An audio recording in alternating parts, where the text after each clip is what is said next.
A Câmara pode alterar novamente, aí volta para o Senado ou não? Como funciona? Bom dia. Bom dia, Guilherme. Bom dia, Carol, a todos os nossos queridos ouvintes. É bem por aí. A Câmara agora vai sofrer algum tipo de pressão também por parte, principalmente dos governadores, né, Guilherme? Para que caiam alguns dos dispositivos que foram alterados pelo Senado. Na verdade, se o Senado não tivesse modificado, o texto seguiria para a sanção presidencial. Agora a Câmara vai fazer a sua votação, a sua discussão.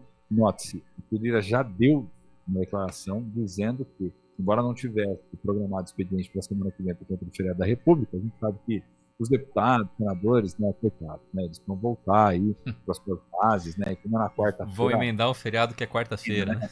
Emenda. Mas o Arthur Lira tá querendo que a galera volte, viu, Guilherme? Ele já disse aqui que pode ser que volte para o dia 16, logo depois do feriado, a votação da reforma tributária do texto que veio do Senado. Então, portanto, com substitutivo, porque o senador Eduardo Braga, né, do MDB do Amazonas, acabou fazendo muitas alterações, acrescentou muitas emendas ao texto. E esse acréscimo de emendas ao texto descaracterizou aquilo que era originalmente. Há uma pressão dos governadores, como eu estou dizendo aqui, porque dentre as emendas que foram acrescentadas, alteradas, modificadas, enfim, dentre essas emendas que foram colocadas no texto, destaque, por exemplo, para a possibilidade de criação de um imposto específico para a produção agrária em estados do Centro-Oeste, que era uma demanda dos governadores dali para não perder receita numa proporção muito maior, de acordo com os cálculos deles, e destaque também para governadores do Nordeste, que conseguiram incluir na proposta uma emenda também de manutenção dos incentivos que já existem nos estados daquela região, sobretudo para as indústrias automobilísticas. Isso não agradou, obviamente, os governadores do Sul e do Sudeste, que recentemente organizaram o chamado COSUD, né, que é ali a espécie do consórcio, enfim, da organização dentre eles, para poder pensar em políticas públicas e ações articuladas, que ontem deram declaração dizendo que pressionariam os senadores para que isso não avançasse.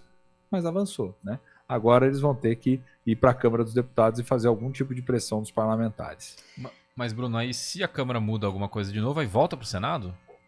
Aí, do que me lembra aqui, salvo engano da minha parte em trâmite legislativo, é encaminhado depois para o Poder Executivo, né? Porque aí é uma modificação. A Câmara, de maneira geral, sempre dá a palavra final. Por que isso acontece? Porque pode ser que depois o Executivo vete partes, né, Guilherme? Uhum. E vetando partes, isso depois volta para o Congresso. Aí não é para a Câmara ou para o Senado. Volta para a sessão conjunta do Congresso ter que fazer a votação dos vetos, entendeu?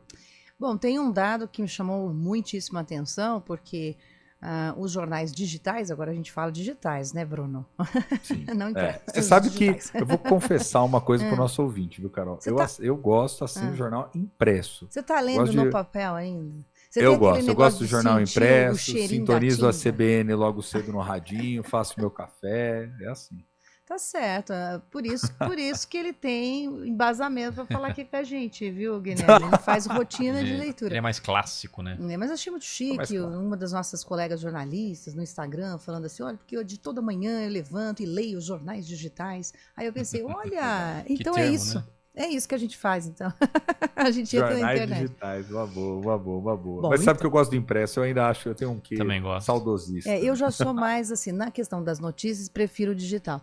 Mas no livro eu não dispenso, eu gosto bastante.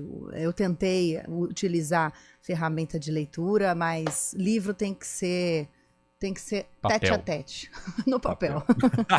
Mas enfim, lendo, né, os jornais digitais, eu observei aqui uma coisa interessante, porque alguns fizeram alguns gráficos tentando mostrar o que muda, o que não muda, como fica, ainda que está em trâmite, né?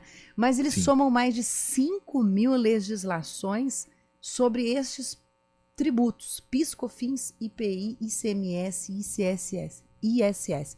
Ou seja, é muito complexo o que o Brasil está tentando fazer. Claro que a gente entende que já deveria estarmos num processo mais evoluído, mas a gente não pode deixar de pontuar que é uma quantidade de leis e argumentos que precisam ser questionados, que depois, numa legislação só, para cada 3 tributos.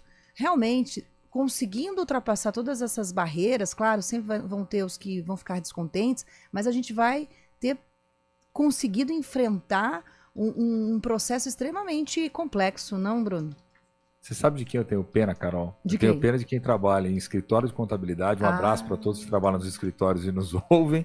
E a galera que é advogado tributarista. Você imagina o caos que não vai virar isso tudo, né?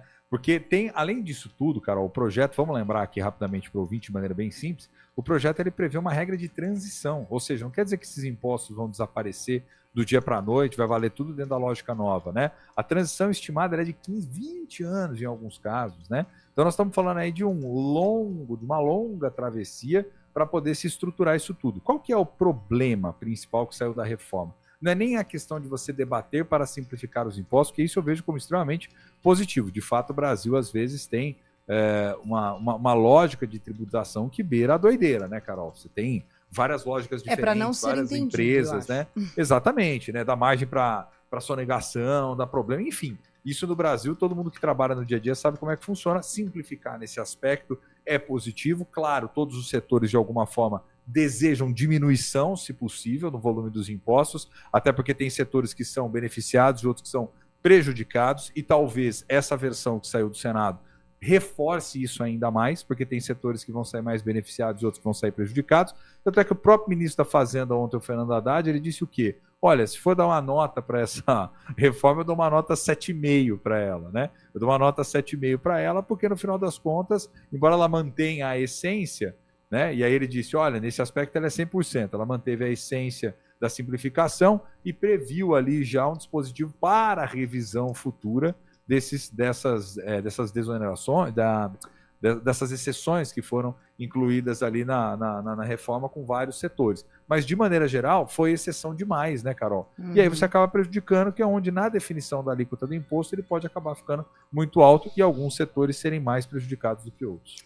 Fato é histórica essa aprovação, foram 40 anos já de discussões, e agora a gente vai entender os próximos passos aqui no Café com Política, porque temos outro cafezinho aqui para servir amanhã, e segundo, e depois. O tema ele vai ter continuidade, com certeza. Obrigada, Bruno. Eu agradeço, viu, Carol, Guilherme. E impacta pra gente aqui embaixo nos municípios, né? Que depois a gente vai falando mais sobre isso. Com certeza. Um abração para vocês. Abraço. Até.